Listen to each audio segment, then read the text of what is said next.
ഇന്ത്യയിൽ 2 ലക്ഷം കോടിയാണ് unclaimed money. 67,000 കോടിയാണ് unclaimed deposit. Nominee is not aware. അതായത് എൻ്റെ ഹസ്ബൻഡിൻ്റെയും അച്ഛൻ്റെയും പേരിൽ ഇങ്ങനെ ഡെപ്പോസിറ്റ്സ് ഉണ്ട് എന്നുള്ള ഒരു വിശേഷം ആർക്കും തന്നെ അറിയില്ല. അപ്പോൾ ഈ പൈസ just like unclaimed after 10 years this money will go back to the government. ഞാൻ പറഞ്ഞത് 67,000 കോടി കഴിഞ്ഞ് 10 വർഷത്തെ കണക്കാട്ടോ. മുന്നേ നമ്മുടെ കയ്യിൽ കണക്കില്ല, അത് ഗവൺമെന്റിന് പോയി.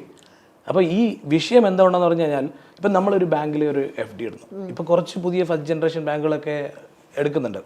ബാങ്ക് കളക്ട് ചെയ്യുന്ന നമ്മുടെ കയ്യിൽ നിന്ന് name of the nominee, relationship of the nominee. ഒരിക്കലും ഒരു ഇമെയിൽ ID യോ ഫോൺ നമ്പറോ വാങ്ങിക്കുന്നുണ്ടോ? ഇല്ല.